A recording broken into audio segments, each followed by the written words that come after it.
Hello everyone, welcome to the go self made show. Well, आप में से बहुत सारे लोगों का क्रिप्टो करेंसीज में इंटरेस्ट है।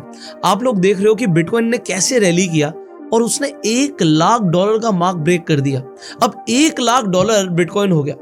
आने वाले टाइम में बिटकॉइन कहाँ जाने वाला है, कहाँ तक गिरेगा, बहुत सारे आपके सवाल हो सकते हैं। बट जो ये जाने वाला है या गिरेगा, क्या इस पर ट्रेडिंग की अपॉर्चुनिटी बन सकती है? शायद बन सकती है। लोग फ्यूचर्स में ट्रेड करते हैं। बट आपको ये जानकर हैरानी होगी कि अब आप क्रिप्टो करेंसीज के अंदर बिटकॉइन, इथेरियम या जो ऑल्ट कॉइन्स भी हैं, उसके अंदर ना सिर्फ फ्यूचर बल्कि आप ऑप्शंस में भी ट्रेड कर सकते हो, and specifically bitcoin and Ethereum. तो अगर आपको लगता है कि क्रिप्टो करेंसी में फ्यूचर है, या फिर आप इसके अगेंस्ट हो कि भाई मुझे लगता है यार ये तो बर्स्ट होगा, तो गिरने पे भी आप पैसे कमा सकते हो। आप लोग ऑलरेडी ऑप्शन ट्रेडिंग को आप समझते हैं, बट ऑप्शन ट्रेडिंग को आज हम समझेंगे क्रिप्टो करेंसी के पर्सपेक्टिव में। ऑल्दो हम इसे इतना डीप डाइव करने वाले हैं कि आपको बहुत सारी ऐसी चीजें पता लगने वाली है जो आपको पहले पता ही नहीं है। इसके साथ साथ हम कुछ ऐसी स्टोरीज के बारे में बात करेंगे जो आपने पहले कभी सुनी नहीं होंगी। सो आज हमारे पास एक स्पेशल गेस्ट है।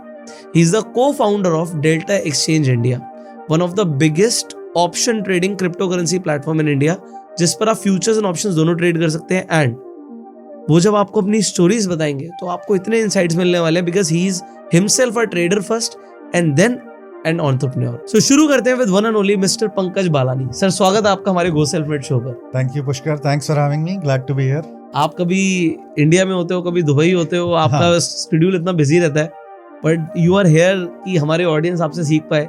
We are so glad. नहीं, हम लोगों का काम ही है कस्टमर्स के लिए, तो हम these are the times we live for, तो ये तो करना है। सो लोग आपकी स्टोरी जानने के लिए बहुत ज्यादा एक्साइटेड हैं कि आज आप एक पूरा एक्सचेंज रन कर रहे हो। हाँ। बट आप की जर्नी क्या रही? आपकी उस जर्नी में क्रिप्टो करेंसी कैसे एंटर हुआ, कैसे आपको पता लगा बिटकॉइन के बारे में, and then your own experiences. लोग वहां से आपकी स्टोरी को जानने में बहुत एक्साइटेड हो गए। श्योर।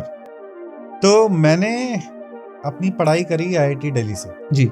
आईआईटी दिल्ली मैंने अटेंड किया, वहाँ से अपना ग्रेजुएशन कंप्लीट किया, बीटेक। फिर मेरे को आई वाज वेरी लकी, मुझे सीधे यूबीएस में हांगकांग में जॉब मिला। Okay. And I was very lucky to get absorbed in one of the largest options trading desk in the world. काफ़ी अच्छा एक्सपोजर मिला, काफ़ी बड़े हेज फंड्स के साथ मैंने, आई थिंक वर्ल्ड के लार्जेस्ट हेज फंड्स के साथ मैंने काम किया हुआ है in terms of client and counter party relations.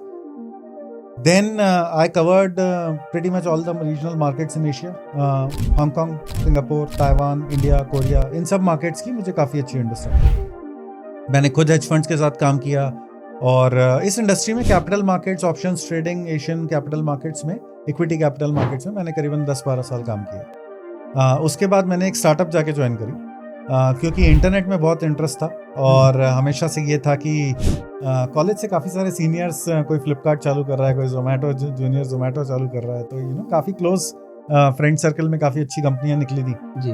तो ये था कि हम लोग भी कुछ ट्राई करते हैं इंटरनेट पे। तो then I went and joined an e-commerce company and I was leading product and growth there. And after working for couple of years, ये था कि कुछ अब अपना करते हैं। तो I got together with a few friends of mine, जिनका बैकग्राउंड मेरे जैसे ही हैं। तो हम 3 को-फाउंडर्स हैं, तीनों IITians हैं। मेरे जो दूसरे को-फाउंडर हैं उनका बैकग्राउंड है IIT खड़गपुर। उसके बाद मेरी तरह वो सिंगापुर में GIC के साथ थे, which is the largest sovereign fund of Singapore, which is the Singapore government का सॉवरेन फंड। और उसके बाद सिटी बैंक के साथ इंडिया में थे, इक्विटी रिसर्च। तीसरा हमारा जो को-फाउंडर है, who leads our tech, he is from IIT Bombay, computer science, went on to start Tiny Owl and then was co-founder of housing.com. Okay. तो सब लोग इस सर्किट में थे, मिलते रहते थे, बातें करते रहते थे। ये था कि कुछ अपना करते हैं। And then we started to look at bitcoin and crypto currency around 2017, जब काफ़ी एक्शन हुआ था मार्केट। उस टाइम पे एक चीज़ लगी कि अगर ये मार्केट्स को बड़ा होना है तो दैट वाज क्रिप्टो करेंसी की आप जर्नी देखोगे ना, तो 2017 में पहली बार ये बातें होना चालू हुई थी कि इंस्टीट्यूशनल पार्टिसिपेशन होएगा। राइट। और आज देखो 2024 में एक्चुअली हो रहा है, हो गया। हाँ, अब हो रहा है। ETFs आ गए, 1 साल हो गया, पर फिर भी देखो 6 साल फिर भी लगे। तो चीजें स्लो होती हैं, पर उनके आपको एंगल दिखने लग जाते हैं पहले। तो ये पता लग गया था कि क्रिप्टो एक बड़ा मार्केट बनेगा, एक बड़ी एसेट क्लास बनेगा। और उस टाइम पे ये भी आइडिया लग गया था कि अगर इसको एक बड़ी एसेट क्लास बनना है तो यहाँ पे फ्यूचर्स एंड ऑप्शंस के मार्केट्स होना बहुत जरूरी है। राइट। क्योंकि आप कभी भी सीरियस पैसा डिप्लॉय नहीं कर सकते किसी एसेट क्लास में अनलेस आपके पास हेजिंग इंस्ट्रूमेंट्स अवेलेबल। तो अगर किसी फंड मैनेजर को सीरियस पैसा डिप्लॉय करना है बिटकॉइन में या क्रिप्टो करेंसी में, तो उसको वॉलेटिलिटी से डील करने के लिए ऑप्शंस या फ्यूचर्स का मार्केट चाहिए। और मार्केट बनेगा तो फिर सबके लिए बनेगा, रिटेल इंस्टीट्यूशन, एक पार्टिसिपेंट तो उसमें होता नहीं है। और सभी पार्टिसिपेंट्स का रोल भी होता है, कोई ट्रेड कर रहा है उसका भी रोल है, कोई आर्बिट्राज कर रहा है उसका भी रोल है, कोई हेजिंग कर रहा है उसका भी रोल।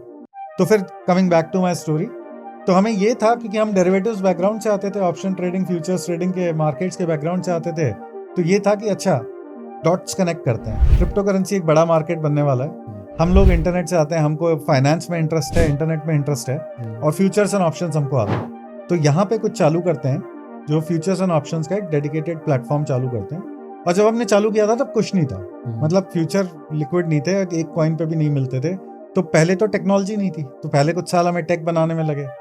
फिर हमने ये कहा कि चलो अब मार्केटिंग करते हैं, बिजनेस ग्रो करते हैं, और आज हम एक सर्टेन प्लेस पे हैं। अब हमने डेडिकेटेड प्रॉब्लम सॉल्विंग करना शुरू करी है।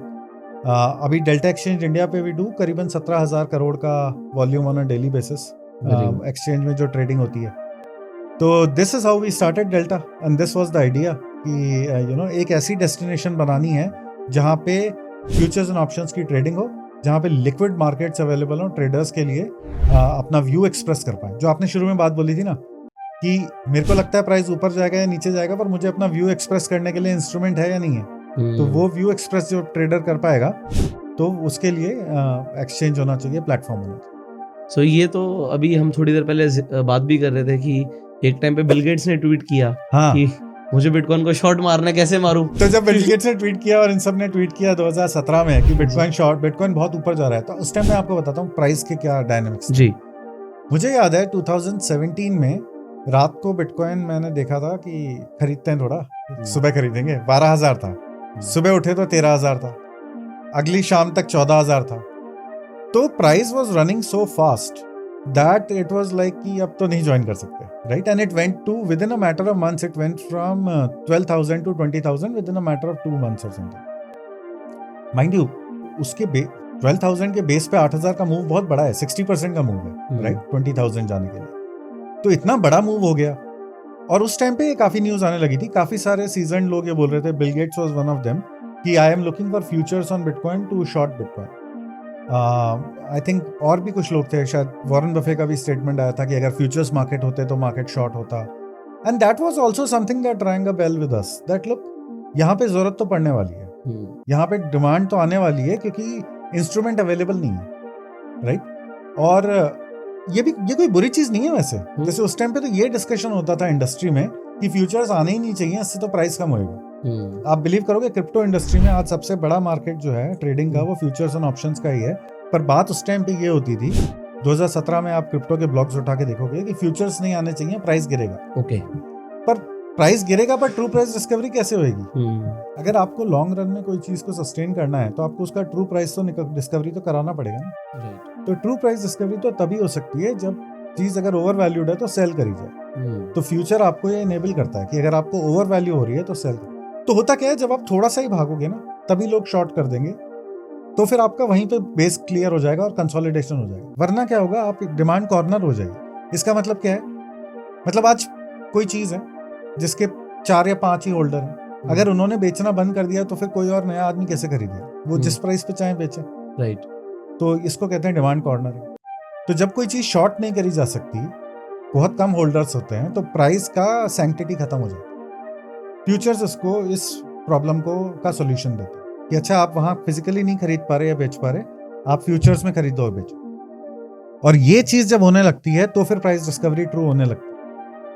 तो उससे क्या होता है, प्राइस नॉर्मलाइज होता है, तो धीरे जैसे जैसे ज्यादा ऊपर जाता है वहीं पे बेच देते हैं, तो फिर स्टेबल तरीके से ऊपर जाता है, रादर देन पैराबोलिक तरीके से एक टेंजेंट में ऊपर चला गया उसके जाने से। स्टेबल तरीके से ऊपर जाना, हेल्दी ऊपर जाना होता है, बेटर होता है मार्केट से।